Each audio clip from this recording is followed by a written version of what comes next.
नमस्कार, जय हिंद साथियों। मैं हूं आपका अपना शंभुदयाल शर्मा और आप देख रहे हैं FTU समाचार।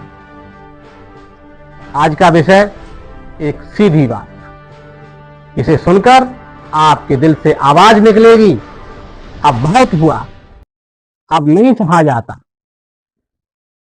और अगर आप किसान हैं या किसान से जुड़े किसी भी वर्ग में आते हैं तो यह विश्लेषण, यह खबर सिर्फ एक खबर नहीं, आपकी जिंदगी का आईना है, जिसे आप जरूर देखिए और अंत तक देखिए। मैं आपसे कहना चाहूंगा, अभी तक आपने अगर चैनल को सब्सक्राइब नहीं किया है तो जल्दी से सब्सक्राइब कर लीजिए, क्योंकि आज की ये वीडियो आपके जीवन में एक बड़ा बदलाव लाने वाली है। तो साथियों, हम बार बार सुनते हैं कि किसान देश का अन्नदाता है, जीवनदाता है, भाग्य विधाता है, लेकिन सच तो यह है कि किसान सिर्फ पेट नहीं भरता, बल्कि देश की आर्थिक स्थिति को भी देखता है और आर्थिक धड़कन को भी चलाता है।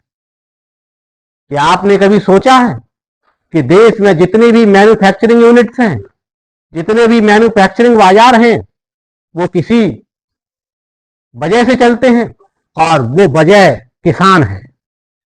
किसान की वजह से चल रही हैं ये सारी यूनिट, चाहे वो ऑटोमोबाइल इंडस्ट्री हो, चाहे फूड प्रोसेसिंग इंडस्ट्री हो, चाहे इलेक्ट्रॉनिक प्रोडक्ट की इंडस्ट्री हो, या मल्टीनेशनल ब्रांड जिनकी करोड़ों के प्रॉफिट भारत में बनते हैं, प्रोडक्ट की बिक्री भारत में होती है और साथियों कंपनियां यहां से करोड़ों का व्यापार करती हैं।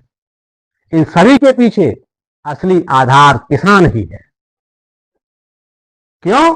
क्योंकि किसान ही वो वर्ग है जो कच्चा माल भी देता है और साथियों इनके द्वारा बनाए गए प्रत्येक प्रोडक्ट का खरीदार भी है, और मार्केट की बुनियाद भी किसान ही है।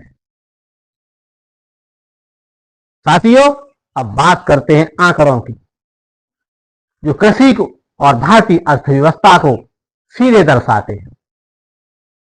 सरकारी रिपोर्ट कहती है कि भारत की जीडीपी में कृषि का योगदान 15 से 20% के बीच है।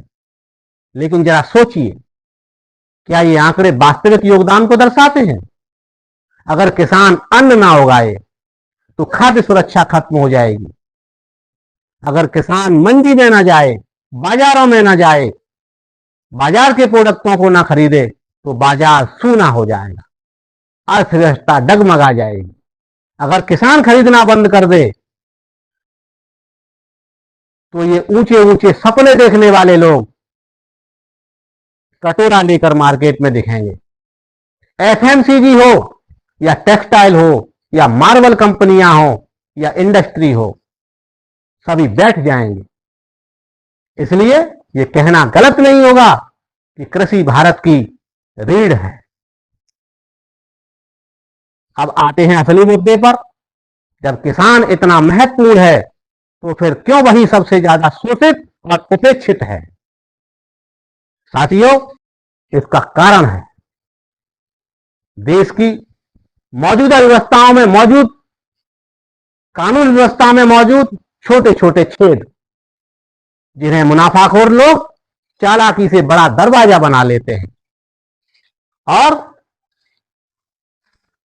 चाहे खाद की मिलावट की बात हो, या बीजों की गुणवत्ता से धोखा हो, या तमाम सारे किसानों के द्वारा पैदा किए गए प्रोडक्ट हो, उनमें मिलावट की बात हो, या साथियों किसानों के नाम पर, किसानों को देने वाली योजनाओं के नाम पर तमाम सारी लुका छुपी का खेल हो, ये सभी, या बिचौलियों का जाल हो, ये साथियों सभी हर जगह किसान को ही काटता है, किसान ही झुकता है, किसान को ही तोड़ा जाता है और किसान को ही रुलाया जाता है, किसान को ही मजबूर किया जाता है।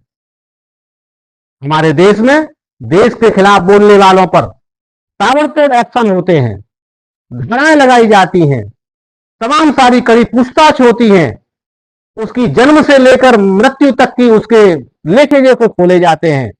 लेकिन जो किसान का खून चूस रहा है, किसान का खून चूसकर अरबपति खरबपति बन रहे हैं, लाखों करोड़ों करोड़ के व्यापार कर रहे हैं, किसान के खून पसीने की कमाई पर बैठकर अपने आप को बिलियनियर और मिलेनियर कहलाते हैं, उनके लिए कोई ठोस कानून तक नहीं है। क्या मिलावटी खाद बेचने वालों पर देशद्रोह का मुकदमा नहीं बनता है? क्या किसान की मेहनत को लूटने वालों पर राष्ट्रविरोधी कार्रवाई नहीं होनी चाहिए? साथियों, देश को आजाद हुए 7.5 दशक से ज्यादा हो चुके हैं, लेकिन क्या आजादी का फल किसान तक पहुंच रहा है? जो लोग आज मिलेनियर और बिलेनियर बने बैठे हैं, उनके विकास की नींव में किसान का खून पसीना है।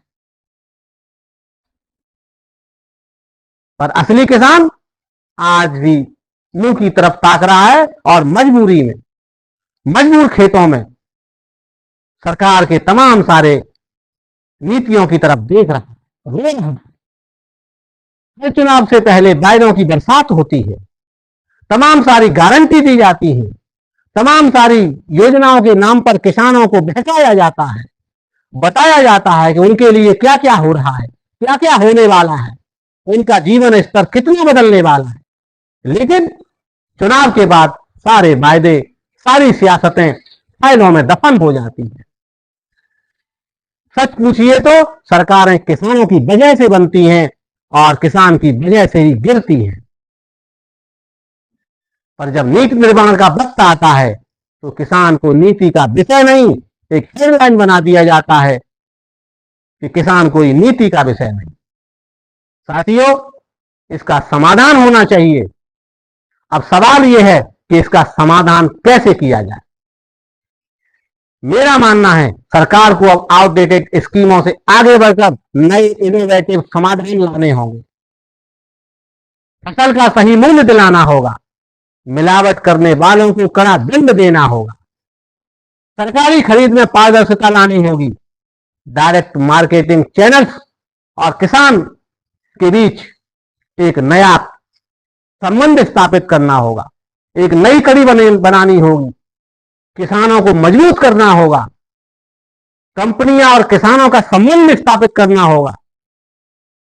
साथियों, जब तक कंपनियों और किसानों का संबंध स्थापित नहीं होगा, कंपनियों को किसानों के साथ मिलकर चलने के लिए मजबूर नहीं किया जाएगा, तब तक देश में विकास का सही मतलब नहीं होगा। साथियों, ये सिर्फ एक विश्लेषण नहीं, किसान की आवाज है।